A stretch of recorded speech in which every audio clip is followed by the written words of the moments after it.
அரசியல்லாம் அவ்வளோ ஈஸி கிடையாது, சினிமா கிடையாது. 4 அசிஸ்டன்ட் டைரக்டர் முன்னாடி வருவாங்க, sir shot ready, sir shot ready அப்படின்னு தரன்னு எடுத்துகிட்டு போவாங்க. ஒரு மண் குடிசையில் உட்கார வச்சு உனக்கு சோறு போடுவாங்க, திங்கணும். இதுதான் அரசியல். இதுக்கே முதல்ல அவர் தயாரா? சார் நீங்க திமுகவுக்கு சப்போர்ட் பண்றீங்க, அதனால விஜய் வர்றதுக்கு நீங்க பயப்படுறீங்க, அப்படி கூட இருக்கலாம்ல. ஏமா அவர் ஹீரோ, நாங்களோட வில்லன் பயப்படுறதுக்கு.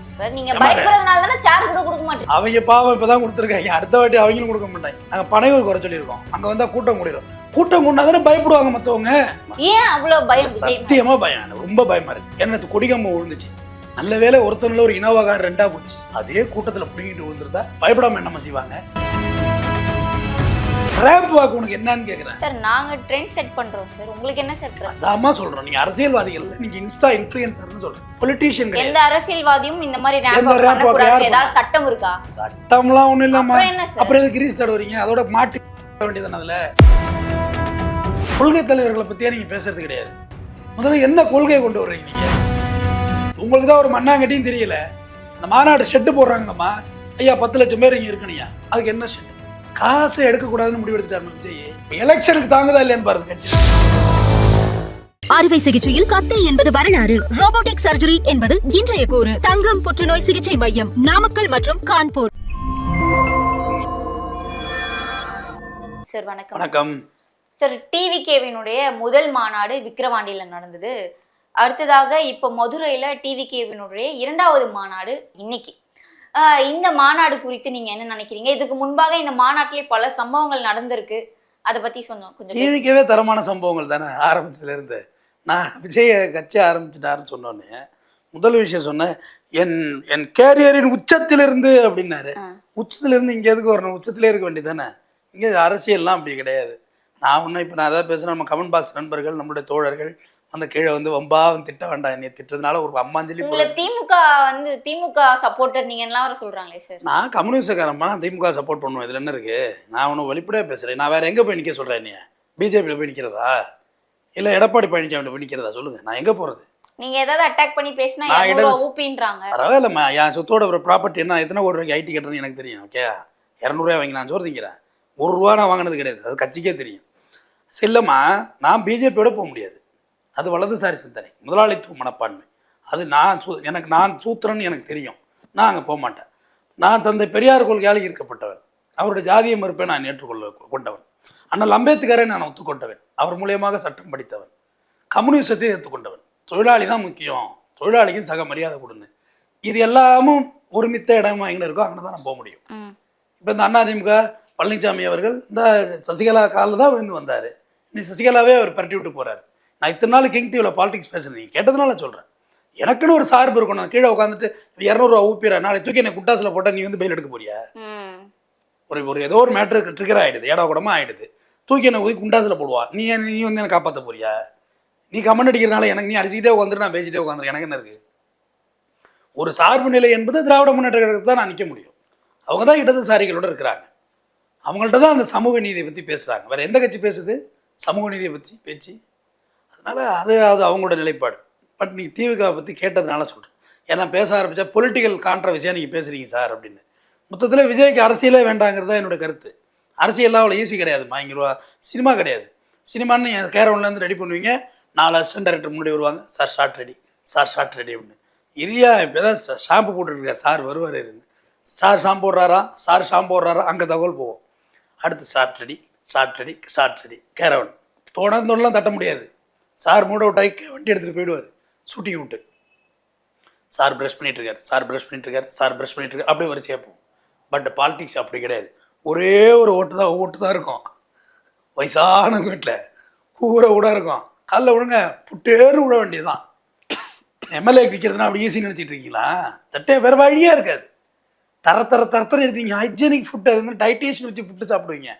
கொண்டு போய் அவங்க கையால் பிணைஞ்சு உருட்டி, இந்த கல்யாணத்தை போய் பாலும் பழம்னு கொடுப்பாங்க. இப்போ நினச்சாலும் வைத்தப்பட்டது போட்டு கையில் போட்டு பிணைஞ்சி பாலில் போட்டு பிணைஞ்சி கொடுப்பாங்க.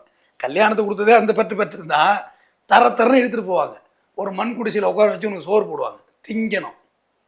வேறு வழியே கிடையாது. இதுதான் அரசியல். இதுக்கே முதல்ல அவர் தயாரா? இந்த வெயிலில் வந்து சஃபகேஷன் ஆகிடும். அதாவது இப்படி சொல்லிட்டு ஒத்துக்காதவங்களுக்கெல்லாம். ஏன்னா அவங்களாம் பேன் இன் சில்வர் ஸ்பூன்மா. முதல்ல எலெக்ஷன் ரிசல்ட் ஜெயித்தாலும் சரி தோத்தாலும் சரி, இந்த அமதிப்படையில் சத்யராஜ் மணிவண்ணன் சொல்லுவார்ல, எலெக்ஷன் ரிசல்ட் எப்படி இருக்கோ தெரியாது, எலெக்ஷன் முடிஞ்ச உடனே நம்ம ஊட்டிக்கு போகிறோம். ஊட்டிக்கு வேண்டாம், நம்ம பெங்களூர் போகலான்னு தள்ளி விடுவோம். யாருக்கு கூட உட்காந்துருக்கு ஃபிகரு மணி சத்யராஜ் இல்லை என்னங்க நான் ஊட்டிக்கு போடுவேன். எலெக்ஷன் கவுண்டிங் நடந்துகிட்டு இருக்கா, அதை போய் வேடிக்கை பார்ப்பேன். லவ் பண்ணுறதை உட்காந்து வேடிக்கை பார்த்துக்கிட்டு இருப்பேன். மணிவண்ணன் மிக அருமையான படம் அமைதிப்படு. அதை பார்த்துட்டு தான் சொல்கிறேன், அரசியல்லாம் அவ்வளோ ஈஸியெல்லாம் கிடையாதும்மா. உட்காந்து சின்ன சின்ன பசங்கள்லாம் பெரிய பெரிய தலைவர்களெல்லாம் அசால்ட்டாக திட்டுறாங்க. அவங்க செஞ்சுட்டு போன தொண்டு தான் அவங்களை திட்டும் அதிகாரத்தையும் அவங்க தான் அவங்களுக்கு வழங்கினாங்க. அது மாற்றுக்கிறதே கிடையாது. சுதந்திரம் அவங்க தான் பெற்று கொடுத்துட்டு போனாங்க. அண்ணன் அம்பேத்கர் தான் பெற்று கொடுத்துட்டு போனார். ஏன்னா எங்கேருந்து பேசுறதுங்க உட்காந்து நேரத்துக்கோட ஜெயில போட்டிருப்பாங்க. சார் நீங்க திமுக சப்போர்ட் பண்றீங்க, அதனால விஜய் வரத்துக்கு நீங்க பயப்படுறீங்க, அப்படி கூட இருக்கலாம்ல. ஏமா அவர் ஹீரோ, நாங்களோட வில்லன் பயப்படுறதுக்கு. ஏமா அவர் யாருமே அவ்வளவு மக்கள் சப்போர்ட் பண்றாங்க விஜய்க்கு, நீங்களே பயந்து தான் வந்து அவர் போற ரூட்ல எல்லாம் வந்து பள்ளத்தை போட்டு சுத்திட்டு போற வச்சிருக்கீங்க மாநாட்டுக்கு. பள்ளத்தை போட்டு மேட்டை போட்டு கடையெல்லாம் போட்டிருக்கோம் சைட்ல எல்லாம். வேற ஏமா நீ வேற அதை இது ஸ்பீட் பிரேக் எல்லாம் போட்டிருப்பாங்களே, அதையும் போட்டிருக்கீங்க. அதெல்லாம் ரோடுன்னா எல்லாம் இருக்கு, ஸ்பீடு பிரேக் இருக்கும், பள்ளம் இருக்கும், மேடு, டோல்கேட் வேற போட்டு வச்சிருக்கோம். விஜய் காரெல்லாம் நிறுத்தி சுங்க வசூல் பண்றோம். நிதின் கட்காரியை போய் கேளு சுங்க வசூல் ஏன் பண்றாங்கன்னு. ஓகேயா? விஜய்க்கு நாற்காலி கொடுக்கல, நல்லா கேட்டுக்க. இந்த நாற்காலியை சொல்லலை, இது மக்கள் கொடுக்கணும். பிளாஸ்டிக் சேரே கொடுக்கல. காரணம் அடிச்சு நொறுக்கி பீசு பீஸா எடுத்து கைலாங்கடைக்கு போற யாருமா நாற்காலி கொடுப்பா? கேரளாவினுடைய இரண்டாவது மகன் சார் விஜய். கேரளால இருந்து நாங்க நாற்காலியை கொடுத்தோம். கேரளாவுக்கு மூத்த மகன் பயப்படுறதுனாலதான் தமிழ்நாட்டுல வந்து கொடுக்க மாட்டீங்க. கேரளாவுக்கு மூத்த மகன் யாரு? ரெண்டாவது மகன் இவருமா? பேர் வச்சுட்டேன். மூத்த மகன் யாருன்னு கேட்டேன். மூத்த மகன் கதையை அப்புறம் பேசுவோம் சார். நீங்க பயப்படுறதுனால தானே சேர் கூட கொடுக்க மாட்டீங்க. விஜய்க்கு அண்ணன் யாருமா கேரளாவில்? ஏமா நீ அதை இதையும் பேசிட்டு இருக்க? அவங்க பாவம் இப்பதான் கொடுத்துருக்காங்க, அடுத்த வாட்டி அவங்களும் கொடுக்க மாட்டாங்க. சுக்குநூறா அடிச்சு செஞ்சுட்டாங்கம்மா.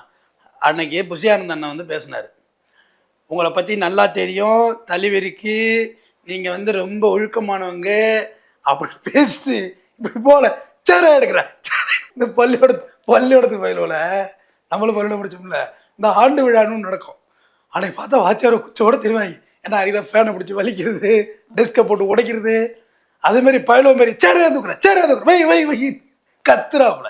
ஏன்னா இவங்களோட நிலை அது. ரோகிணி தேட்டரில் விடிய காலம் அத்தனை சேரையும் உடைச்சாங்களா இல்லையா இவருடைய படம் ரிலீஸ் அன்னைக்கு பண்ணாங்க. ஒத்துக்கிடுமா, என்ன தப்பு. நான் விஜய் மேலே வந்து கான்ட்ரவர்சி சொல்ல, அவருக்கு நல்லதை சொல்கிறேன்.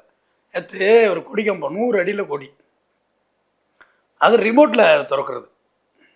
ரிமோட்டு கார் இருக்குல்ல, அதுமாரி ரிமோட்டில் அது நேராக போய் திறக்கக்கூடாது, ஏற்றக்கூடாது. அப்படி ரிமோட்டு கார் சார் கூட்டம் சேர்ந்துரும் சார். கூட்டம் சேர்ந்ததுன்னு அரசியல். தூய்மை பணியாளர்கள் போராட்டம் நடக்குது, ஏன் விஜய் வரலன்னு கேட்குறது, ப்ரெஷரைஸ் கொடுக்குறாங்க. நாங்கள் பனையூர் குறை சொல்லியிருக்கோம், அங்கே வந்தால் கூட்டம் கூடிடும். கூட்டம் கூட்டினா தானே பயப்படுவாங்க மற்றவங்க. எப்போ இந்த ஆளுக்கு என்னப்பா இவ்வளோ கூட்டம் இருக்குது, நம்ம இந்த ஆளை கட்ட பயந்துக்கணும், ஐயோ அப்படின்னு உதறணும். அவரேமா அவர் தலம் விக் எடுத்தாருன்னா அவரை பார்த்தா உனக்கே பயமா இருக்கும். அந்த மாதிரி இருப்பார், வேற மாதிரி இருக்கும். ஸ்டாலின் மட்டும் விக் வைக்காமையா இருக்காரு. ஒத்துக்கிறோமே, விக் எடுத்து போட்டா வேணுமா? அப்புறம் என்ன சார், அது சுமார் வைக்கிறது தான் ஸ்டைலிஷா. ஏமா அவர் வழுக்கன்னு தெரிஞ்சு விற்க வச்சிருக்காருமா, இவர் வழுக்கன்னு தெரியக்கூடாதுன்னு விற்க வச்சிருக்காருமா. ரெண்டு வித்தியாசம் இருக்குல்ல. அதான் அவங்களோட தனிப்பட்ட விஷயம். சரி விடுங்க, இழந்த வயசுலேயே மொட்டை ஆகிட்டாரு, அதுக்கு என்ன பண்ணுறது. தூய்மை பணியாளர் போராட்டம் நடக்கிற ரிப்பன் பில்டிங்கிட்ட, ரிப்பன் பில்டிங்கில் வந்து நீங்கள் ஆறுதல் தெரியாமா சினிமா நடிகை அம்பியா வந்துட்டு போணுச்சுமா, அவ்வளோ சந்தோஷமாக இருந்ததுங்க. அதுக்கு வந்து இந்த மாலையெல்லாம் போட்டு அந்த பூஜை மாரிலாம் செஞ்சாங்க.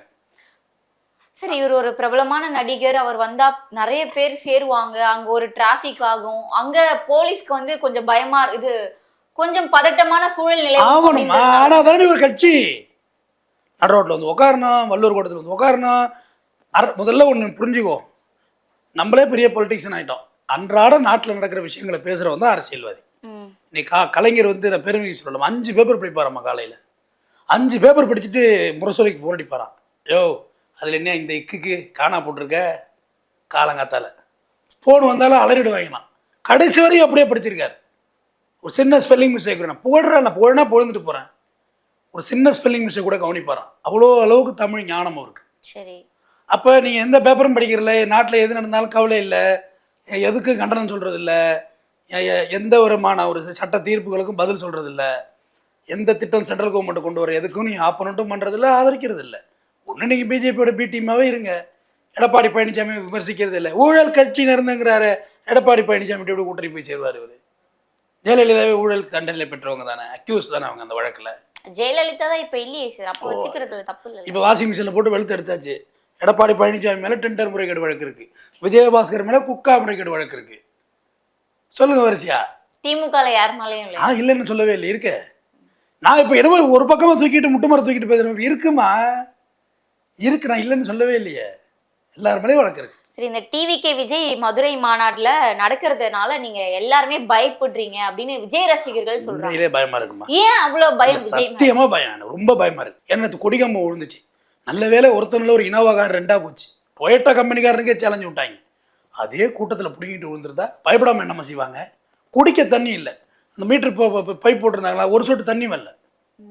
எல்லாம் போடு ட்ரோலை போட்டு கிணி கட்டிட்டு. டிவி பார்க்குறீங்களா இல்லையா? டிவி பார்க்காம உட்காந்து உட்காந்துருக்கீங்களா? காலைல விஜய் மாரி அன்றாட நியூஸ் பார்க்காம உட்காந்துருக்கீங்களான்னு கேள்வி கேட்குறீங்களான்னு கேட்குறேன். அவர் தான் தண்ணி வரல, டாய்லெட் உள்ளே போக முடியல, பேண்டை பீக்கி அவனும் தண்ணி ஊற்றல. தண்ணி இருந்தால் தான் ஊற்றுவான். எல்லாம் வாட்டர் பாட்டில் குடி தண்ணியை பிடிச்சிட்டு போயிட்டு இருக்காங்கம்மா. இந்த விடிய காலத்தில் கார் லாரிகளில் பயணிக்குள்ள அது மாதிரி தான் பண்ணுவோம், தண்ணி பிடிச்சிட்டு போகிறது. அதை போட்டு இன்ச்சு ட்ரோல் ஆகிட்டு இருக்குமா. நாட் ஓன்லி நீங்கள் சொல்லலாம் உங்கள் சேனல்ஸ் டிஎம்கே சேனல்ஸில் போட்டு கிளிப்பாங்க இல்லையே, பாலிமர், நியூஸ் தமிழ் எல்லா சேனல்லையும் தான் ஓடுது. அங்கே நடக்கிற கூத்துமா. பெண்களுக்கு ஒதுக்கப்பட்ட இடங்கள்லாம் இடமே இல்லை. முன்னாடி அடிச்சுட்டு உட்காந்துருக்காங்க. சாயந்தரம் 3 மணிக்கு தான் விஜய் வருவார். அவர் பகலில் தூங்கிட்டு எப்பயே ஹவுஸ்ஃபுல் மாதிரி இருக்கே சார். ஆமாம், சினிமா தேட்டர் கிடையாது, ஏசி ஓடுறதுக்கு. இப்போ விஜய் பகலில் கொஞ்சம் ரெஸ்ட் எடுக்கணும். ரெஸ்ட் எடுத்துகிட்டு மேக்கப்பிங்லாம் பண்ணிவிட்டு அந்த எல்லாம் டவல்லாம் போட்டுட்டு டைலாக் எல்லாம் சொல்லி கொடுப்பாங்க. தலைவரே அது இல்லை தலைவரே, நீங்கள் என்ன தலைவர் அப்படின்னு சொல்லிட்டு நேராக வரணும். அவர் அந்த ரேம்ப் வாக்கு பண்ணலாட்டி என்ன உனக்கு? எந்த தலைவன் இங்கே ரேம்ப் வாக் பண்ணிட்டு இருக்காது? என்ன இன்னும் இந்த நம்மளால் ஒருத்தர் இருக்காம சின்ராசு, கோயம்புத்தூர் சத்ருகுரு, ஜிஞ்சக்கு ஆடுறாருல, சின்ராசை கையிலே பிடிக்க முடியாது சித்திரை இல்லைன்னு. ரேம்ப் வாக் உனக்கு என்னன்னு கேட்குறேன். சார் நாங்க ட்ரெண்ட் செட் பண்றோம் சார், உங்களுக்கு என்ன சார் பிரச்சனை? அதாம்மா சொல்றோம், நீங்க அரசியல்வாதிகள் இல்ல, நீங்க இன்ஸ்டா இன்ஃப்ளூயன்சர்னு சொல்றேன், பொலிட்டீஷியன் கிடையாது. எந்த அரசியல்வாதியும் இந்த மாதிரி ரேம்ப் வாக் ஏதாவது சட்டம் இருக்கா? சட்டம்லாம் ஒண்ணும் இல்லம்மா. அப்புறம் எதுக்கு கிரீஸ் தடவுறீங்க? அதோட மாட்டி வேண்டியதானே அதுல கம்பியில, அந்த கம்பியை எப்படி தாண்டி உள்ள ஊத்துறாங்கன்னு கிரீஸை தடவுறாங்க. ஐயோ கூத்து, இன்னும் என்னெல்லாம் பாக்குறது இந்த கண்ணு. தலைவர் மீதான அன்பு காரணமாக ரசிகர்கள் இப்படி பண்ணியத போறாங்கன்ற ஒரு முன்னெச்சரிக்கை தானே சார் அது. எந்த தலைவன் மீதும் தொண்டம் பாய மாட்டான், ஆனா நடிகர் மீது தொண்டம் பாய்வான், தொண்டன் ரசிகம் பாய்வான். நீ சொன்னது கரெக்டு தான்மா, ஓவர் தான் கரெக்ட், நீ சொன்னது கரெக்ட். அம்மா ஒரு கட்சி தலைவர் அங்கே போறாருன்னா அப்படியே பின் ட்ராப் சைலண்டா எல்லாம் இருப்பாங்கம்மா. அதுதாம்மா கட்சியோட கட்டமைப்பு. ஒரு மாவட்ட செயலாளர் சொல்லிட்டா ஒன்றிய செயலாளர் கேட்டுத்தான் ஆகணும். மறுத்து உள்ளடி அரசியல்லாம் பண்ண முடியாது. அது திமுகங்கிறது இல்லை, எல்லா கட்சியும் அப்படிதான். இன்ஃப்ராஸ்ட்ரக்சர் டெவலப்மெண்ட்டுங்கிறது அதுதான். பிஜேபி இருக்கிறது 4 பேர் தான். ஆனால் அந்த கட்சியோட தமிழ்நாட்டோட தலைவர் சொன்னால் அத்தனை பேரும் கேட்பாங்க. நோட் பண்ணிக்கோ. இப்போ நான் பேசுறது பியூர் பாலிடிக்ஸ். இன்னைக்கு வேற எதுவும் பேசலை, நேர்களே வேற எதுவும் எதிர்பார்த்து உட்காந்துருக்காதீங்க. Pure politics. பிஜேபி சொன்னால் அத்தனை பேர் கேட்பாங்க. மாநில தலைவர் இருக்காங்களாம்மா, அவங்க சொன்னால் அத்தனை மாவட்ட தலைவர் கேட்பாங்கம்மா. எதிர்த்தெல்லாம் பேச மாட்டாங்க, கருத்து முரண்பாடு இருக்காது. ஆர்எஸ்எஸ் எவ்வளோ கேவலமாக எல்லாரும் திட்டுறோம்ல, ஆர்எஸ்எஸோட தலைவர் பேர் சொல்லுங்க பார்ப்போம். தமிழ்நாட்டில் தெரியாது. எங்கேயாவது முண்டி அடிச்சுட்டு தலைவர்கள் மத்தியில் வந்து போட்டோ எடுத்துருக்காங்களா ஆர்எஸ்எஸ்காரங்க? இல்லை, அவங்க ஒரு மறைமுகமாக வாழ்கிற ஒரு மனிதர்கள். புகழ்ந்து பேசலை ஆர்எஸ்எஸ்ஸை. அவங்களுக்குன்னு ஒரு நேரேஷன் இருக்குமா. இந்த நாடுங்கிறது இந்து நாடு அப்படின்னு ஒரு நேரேஷன் அவங்க வச்சுருக்காங்க. யார்? பிஜேபி. நம்ம அவங்களோட நேரேஷனையோ அவங்களோட சித்தாந்தத்தையே நம்ம தப்பு சொல்லக்கூடாது. அவங்களோட சிஸ்டம். இது எப்படி டிஎம்கேனா திராவிடன் மாடல், திமுக சமூக நீதி, இது இவங்களுடைய நேரேஷன். அந்த நேரேஷனை குழப்பமானது தான் அதிமுக. திமுக சமூக நீதியோட தான் இருக்காங்களா? இல்லை, அவங்களோட நேரேஷன் அதுதான். இருக்காங்களா இல்லையா அப்படின்லாம் இல்லை, அவங்களோட கொள்கை அது.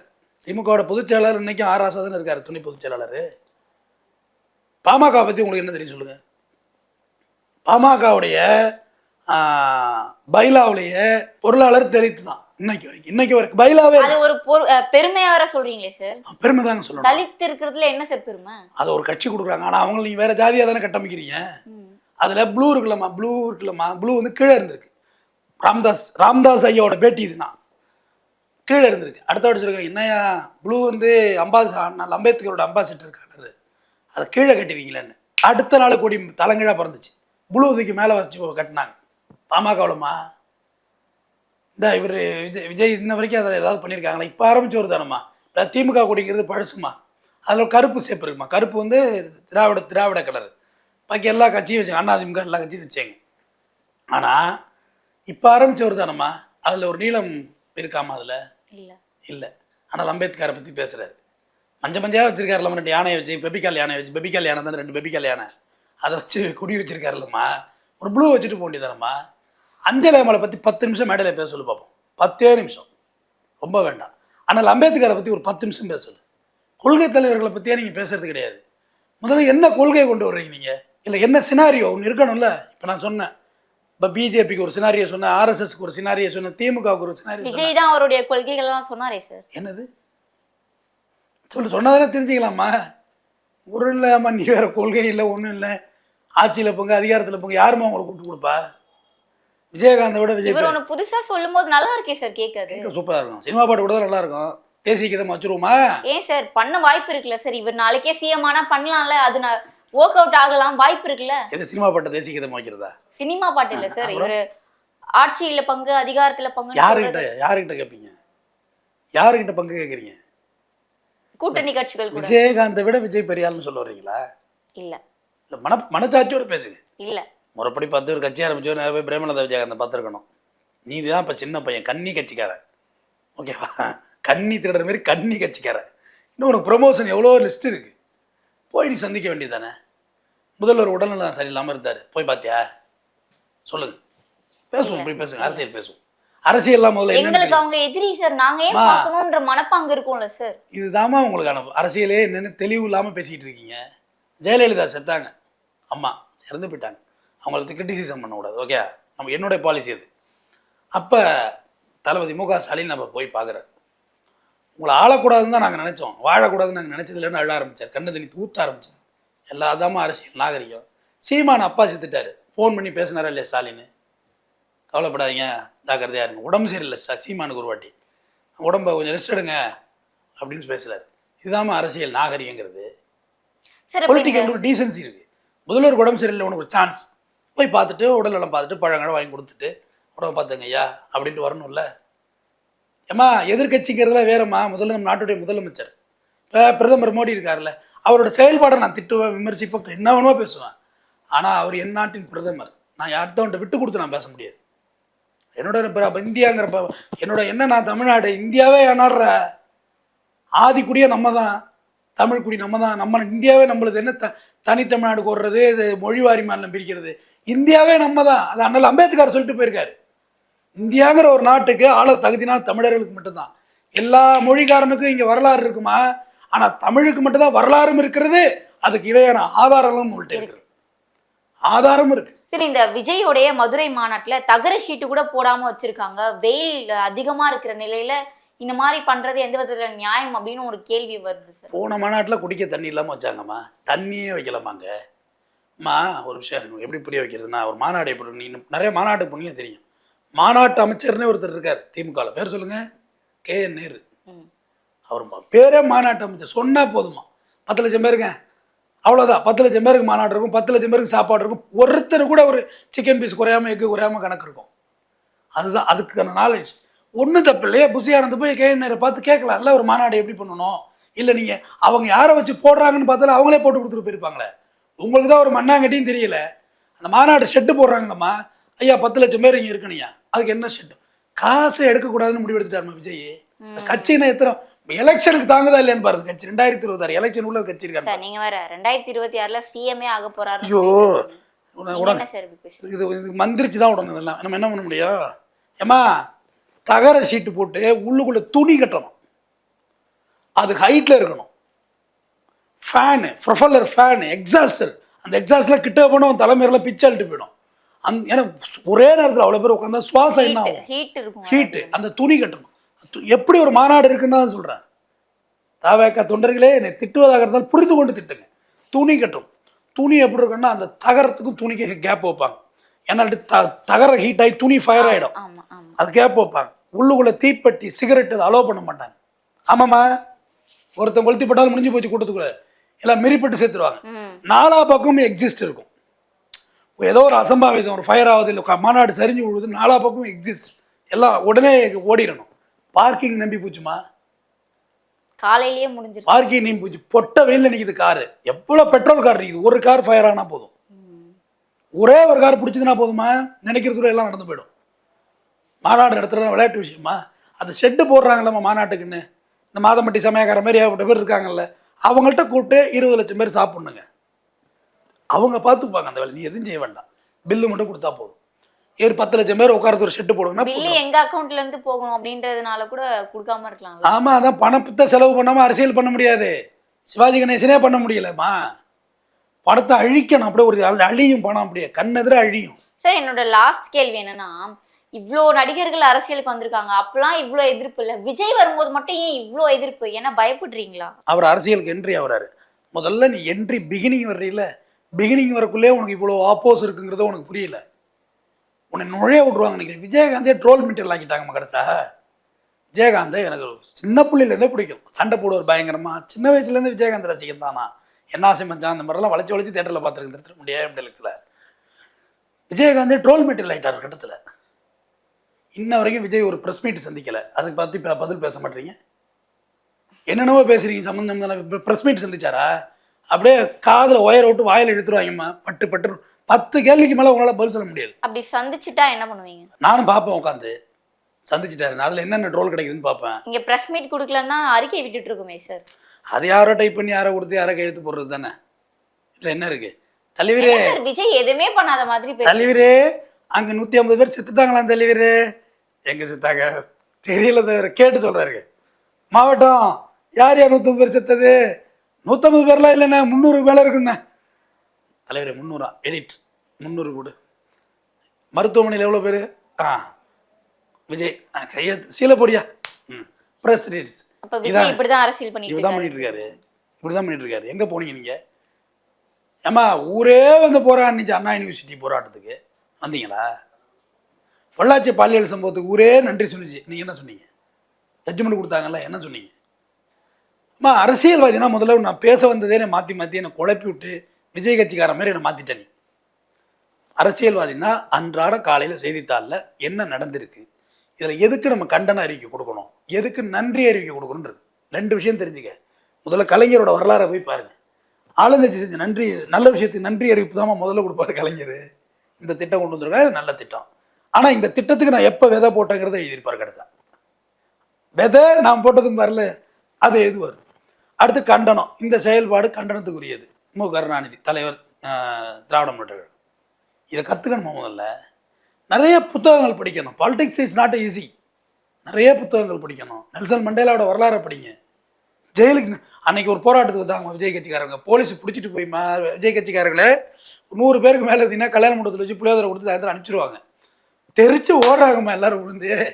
இப்படிப்பட்ட போராளிகளை வச்சு நீங்கள் எப்படி நடத்துவீங்க? முதல்ல விஜய் இன்னும் ஒரு ஜெயில் கூட பார்க்கல. அரசியல்லாம் எல்லாம் இருக்கும். நீங்கள் கேட்டிங்களா பயப்படுறீங்களா கயப்படுறீங்களா? அதெல்லாம் இல்லை, எல்லாம் இருக்கும். தப்பாக பேசுனா உங்களை ஜெயிலில் பிடிச்சி போடுவாங்க. அப்புறம் பெயிலில் வெளில வரணும். அதை ஒரு கண்டென்ட்டாக மாற்றணும். என்னோட எழுச்சியை தடுக்க பார்க்குறார்கள் அப்படிங்கணும். படம் இல்லை ராஜா. உள்ளேருந்து கம்முட்டு வெளியே போகிறது ஜெயிலேருந்து. ஜெயிலு பிடிச்சி போட்டு பூட்டி போடுவாங்க. இருட்டாக இருக்கும், பயமாக இருக்குது. இதே பயமாக இருக்குது சொல்கிறதுக்கே உங்கள் அல்லு கையிலுது. உங்களோட சுதந்திரம் பூரா பறி போயிடும். எப்படின்னா உங்களுக்கு ஜூஸ் வருமா? அதை ஷூட்டிங்கில் இப்படின்னா ஜூஸு, இப்படின்னா இளநீ, இப்படின்னா டீ, இப்படின்னா தலைவர் தூங்க போகிறாருன்னு அர்த்தம். இப்படி சொல்லி வச்சுருப்பீங்க உங்கள் பவுன்சர்கிட்ட. அதுக்கேற்ற மாதிரி வரும் சக்கு சக்கு சக்கு சக்குன்னு. ஆனால் அரசியல் அப்படி இல்லை. இந்த பக்கத்தை ஒருத்தன் பிடிச்சி எடுப்பான், இந்த பக்கத்தை பிடிச்சி இழுப்பான். ஒருத்தன் மண்டியை தட்டுவான், ஒருத்தன் நெஞ்சு மேலே ஏறி நிற்பான். ஆமாம், ஒருத்தன் காலை பிடிச்சி இழுப்பான், இந்த பக்கம் பிடிச்சி இழுப்பான். மாவட்ட செயலர் தலைவரே நீங்கள் அவனுக்கு சீட்டு கொடுத்தீங்கன்னா அப்புறம் நான் கட்சி விட்டு போயிடுவோம்மா. இரியா சித்த. ஒன்றிய செயலர் மாவட்ட தலைவரே நீங்கள் மாவட்ட செயலர் சொல்கிறத கேட்டு ஆடிக்கிட்டு இருக்கீங்க. இங்கே கள நிலவரம் உங்களுக்கு தெரியல, வேறு மாதிரி போயிட்டுருக்கு. என்னை கூட பெரிய பெரிய கட்சியெல்லாம் கூப்பிட்றாங்க, நான் போயிடுவேன். இருங்க ஐயா. அப்படிதாம்மா அண்ணன் பழனிசாமியை கட்சி நடத்திட்டு இருக்காரு. அவ்வளோ பெரிய வாழ்ந்த கட்சி அதிமுக. பிச்சு பிச்சு பிச்சு பிச்சு எடுக்கிறாங்க. சரி, 2026 விஜய் சிஎம் ஆயிட்டாருன்னா என்ன பண்ணுவீங்க? ஆயிட்டாருன்னா தமிழ்நாட்டோட சிஎம் விஜய்னு சொல்கிறேன். ஆயிட்டாருன்னா ஏன்னா இந்த ரசிகர்கள் இவர் என்ன பண்ண போறாருன்னு சொல்லிட்டு இருக்கீங்களா? ஆயிட்டாருன்னா கேமராமேன் ஒரு சேர் இருக்கு, இந்த நீ ஒரு சேர், இந்த நான் ஒரு சேர், இந்த ஸ்டூலை கூட எடுத்துக்க, இன்னும் 2 பேரும் கூப்பிட்டு வா, ஒரு பாட்டு போடு, சுற்றி ஒடியாந்து உட்காரணும் மியூசிக்கல் சேரு. அடுத்து சுற்றி உடைந்து ஒருத்தர் சேர் எடுத்துருவோம், சுற்றி உடைய ஒரு சேர். கடைசியாக வந்து கனிமொழியாக உட்காந்துட்டு இதுவே இது என்ன கொடுப்பாங்க ஸ்கூலில்? மேரி பிஸ்கெட் பாக்கெட் கொடுப்பாங்க, வாங்கி சாப்பிட்டு போ. உங்களுக்கு என்ன சிஎம் சீட்னா மியூசிக்கல் சேர் மாதிரி தெரியுதா? யார் வேணா வந்துடலான்னு. 1000 பார்க்க தானே சார் போறீங்க? பார்க்கத்தானே போறீங்க இந்த காளியோட ஆட்டத்தை. எனக்கு தெரிஞ்சு சிறந்த அரசியல்வாதி யார் தெரியுமா? எனக்கு ரொம்ப பிடிச்ச பொலிட்டீஷியன் சொல்லு பார்ப்போம். Super star Rajinikanth. மிகச்சிறந்த அரசியல்வாதி. அவருக்கு தெரிஞ்சு போச்சு நம்மளை சந்தி சிரிக்க விட்ருவாங்கன்னு தெரியும். வந்தார், போய் கிட்னிலாம் அந்த இதை பல ஸ்பேர்லாம் அழைச்சிட்டு மாட்டினார் சிங்கப்பூர் போய். இப்போ ஆள் என்ன ஒரு 20-25 வருஷம் ஜம்பாக இருக்கார், இன்னும் 10 படம் நடிப்பார். வந்தார், எனக்கு மேடையில் ஏறினார், மைக்கை பிடிச்சாரு, இந்த கெட்ட பையனை கட்டிக்கிட்டுனார். ஒரே வார்த்தை தான். உடனே அதை கிளம்பிடுறீங்களே பீஜாம், நீதானம்மா என் தேகம். அவள் காலில் விழுவாங்க. அந்த அம்மாவில் குனிய வர முடியாது, கொஞ்சம் பல்காக உள்ளவங்க. அப்படியே பார்க்க ஒரு நிகழ்ச்சியாக இருந்தது. நான் உண்மையிலே சொல்கிறேன், நான் நேசித்த திரைக்கலைஞர்களில் ரஜினியும் ஒருவர், விஜயும் ஒருவர், விஜயகாந்தும் ஒருவர். ரசிச்சு பார்த்தேன். நடிகர் வடிவேலு எனக்கு அவ்வளோ ரொம்ப பிடிக்கும். இதெல்லாம் திரைக்கலைஞர்கள், அவ்வளோதான். அவங்க எப்படி நான் கூத்தாடிப்படி நான் போயிட்டு இருக்க மாட்டேன், எனக்கு பிடிச்சவங்க. அப்போ ரஜினிகாந்த் அரசியல்வாதி. ரஜினிகாந்தாங்க முதலமைச்சர். நாங்கள் 91 ஜெயலலிதா இருந்துச்சு, என்கவுண்டரே பண்ணியிருக்கோம். உண்டு. கல்யாண மண்டபம் எங்கே இருக்கு பாரு, ரங்கராஜபுரத்தில். பட்டா இருக்கான்னு பாரு. இல்லையே, ஏரியில் கொஞ்சம் இருக்காம மண்டபத்துக்கு 2 சேசிப்பி அனுப்புப்பா. ஜெயலலிதா சோழியாக முடிச்சு விட்ருப்பாங்க. ஏதோ மண்டபத்தில் வாடகை ஏதோ வந்துட்டு இருக்கு அவர் கடைசி காலத்தில். லதா தூக்கி வீட்டு விட்டு வெளியே போட்டாலும் மண்டபத்தில் ஏதோ வாடகை வாங்கி சாப்பிட்டு காலத்தை விட்டுருவார். வரல பாரு, 91 வரல. எப்போ கடைசி வரையும் எழுத்து பார்த்தாங்க பிஜேபி. கடைசியாக ஒரு வாட்டி அவரை கேட்டாங்க, என்னுடைய வாக்கு தாமரைக்கு, நீங்கள் எதுக்கு ஒன்றும் வாக்களிக்கிட்டு போயிட்டாரு. அப்பயே தெரிஞ்சுக்கிட்டு, நான் அப்பெல்லாம் சின்ன பிள்ளை. இவன் பெரிய மோடி மிஸ்தானா இருக்கான்டா, இவன் எல்லா வேலையும் பார்க்குறான்டா ஆளு. எந்த எலெக்ஷன் கடைசி வரைக்கும் சீமானை கூப்பிட்டு பார்த்தாருமா அவரு. யார்? ரஜினிகாந்த். பார்த்து நல்லா இருக்கீங்களா? நல்லா இருக்கு. ரொம்ப சந்தோஷம், ரொம்ப சந்தோஷம். சரி. சொல்லுவாங்க, நிறையா திட்டுறீங்கன்னு சொல்லுவாங்க. அதோட அவ்வளோதாம்மா ஒரு டீலிங்க, அவ்வளோதான். சீமானுக்கு ஐயோ ரஜினிகாந்தை பார்த்துட்டேன், நான் பார்த்துட்டேன்னு ஃபோட்டோ போட்டு போயிட்டாப்புல, முடிஞ்சு போச்சு. ஒரு சில பெட்டிகள் கூட கொடுத்துருப்பாரு, அந்த பெட்டியில் கொஞ்சம் படம் இருக்கு, இல்லாதா அதை கொடுமா, ஏன் நம்மள பேசிக்கிட்டு வயசாயிடுச்சு, 4-5 படம் தான் நடிச்சுட்டு போயிட்டே இருக்கு. இவர் ஒன்று வாய முடிச்சு போயிட்டு இருக்கிறாரு. ஏம்மா மூக்கா முத்து செத்து போயிட்டாரு. யார் வீட்டுக்கு நீ துக்கம் கேட்டு போகணும்? அவங்க வீட்டுக்கு தான். இப்போ மூக்கா ஸ்டாலினை பார்க்குறாரு. ஐயா கண்ணா அப்படின்னு திட்டிகிட்டு இருக்க மேடையில் ஏறி. ஜெயில எல்லாம் போட்டுறாதீங்க, சம்மர் டைம் இது, வெயில் தாங்காது. தம்பி ரொம்ப சொகுசாக இருந்துட்டேன், திரள் நிதி வாங்கி கேரவன்லேயே சுற்றி பழகிட்டேன். ஜெயில எல்லாம் போட்டுறாதீங்க. இந்த டீலிங் தான் நீங்கள் போடுங்க. யாரை போய் பார்க்கணும்? துக்கத்துக்கு போய் பார்க்கணும். நான் பார்த்ததெல்லாம் தப்பு சொல்லலை அதை. ஆனால் நீங்கள் எவ்வளோ டெக்னிக்காக காய் நவுத்துறாரு பாரு. யார்? சீமான். அவரை கூப்பிட்டு ரஜினிகாந்த் ஆஃப் பண்ணிட்டாரு. ஒரு செல்ஃபி எடுத்துக்கிறீங்களா? வாங்க எடுத்துக்க. ஓகே ஓகே, திட்டாதீங்க, பாய். அவ்வளோதான். அதோட ரஜினியை திட்டத்தை விட்டார். ஏன்னா ரஜினி வந்திருந்தாலும் இந்த விஜயோட மோசமான ட்ரோல் மெட்டீரியலாக இருப்பார். ஏன்னா விஜய்க்கு வயசு இருக்குமா, ஒரு 50 வயசு இருக்குமா அவருக்கு.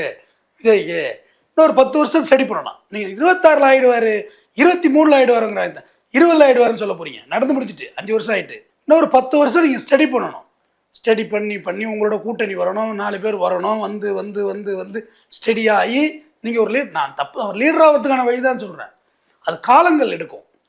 திமுக இருக்கு, அதிமுக இல்லை, ஒரு நாள் 2 நாள் கட்சிக்கலாமா? 70-80 வருஷத்துக்கு கட்சிமா அதெல்லாம். சார் ஒரு மாற்றம் வரட்டுமே சார், என்ன சார் உங்களுக்கு பிரச்சனை இதில்?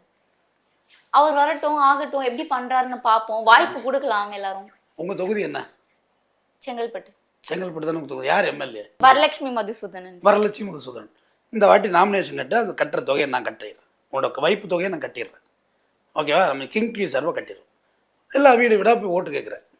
10 நிமிஷம் உனக்கு இதில் உட்கார முடியல, சன்ஸ்கிரீன் போடுறேங்கிற அந்த லைட்டுக்கு வெயிலில் நாயா பேயா அலைஞ்சி ஓட்டு கேட்டு மொத்தம் ஒரு 300 ஓட்டு வாங்குவேன். 300 ஓட்டு தவறி போட்டிருப்பாங்க, தெரியாமல் இல்லை. இது எதிராது குத்து, இது அந்த ஆயாலாம் கையெல்லாம் தடன்னு ஆடும்ல, படக்குன்னு கிங்ன்றிருக்கு, அதில் விழுந்துருக்கும் ஓட்டு. 300 ஓட்டு அவ்வளவுதான் உனக்கு போடுவாங்க. நான் ஃபர்ஸ்ட் நிற்கும் போது எனக்கு 300 ஓட்டு வர்றதே பெரிய விஷயம் தானே. 300 ஓட்டு உனக்கு புரிஞ்சு போட்டால் பரவாயில்ல, உங்கள் அம்மா அப்பாவே உனக்கு போட மாட்டாங்க. அது உண்மைதான். தேங்க்யூ, உண்மையை ஒத்துக்கிட்டதுக்கு. எலெக்ஷன்னா அப்படிதான். சந்திரசேகரே போடாது, சோபாவே போடாது. இவன் சும்மா இருக்குள்ளே நம்ம அடிக்க வர்றாங்க, ஜெயிச்சிச்சுன்னா நம்ம அடிப்பான், வேண்டாம் நம்ம போட வேண்டாம், வேற ஆளுக்கு போட்டு போட்டு போயிடுவாங்க. இதுதான் தேர்தல். முதல்ல தெரிஞ்சவங்க காரி துப்புவாங்க, எல்லாத்தையும் தொடச்சிக்கிட்டு அரசியல் செய்யணும். மாநாட்டுக்கு போயிட்டு வரல, வண்டி நிறைய ஆக்சிடென்ட் ஆகிருக்கு, முன்னாடி வரலாறு, ஜாக்கிரதையாக ஓட்டுங்க, ஏடா கூடமாக போய் எங்கேயாவது போயிடாதீங்க. தூக்கங்க வந்தால் வண்டியை போட்டு நிறுத்தி இருந்துட்டு பொறுமையாக போய் சேருங்க.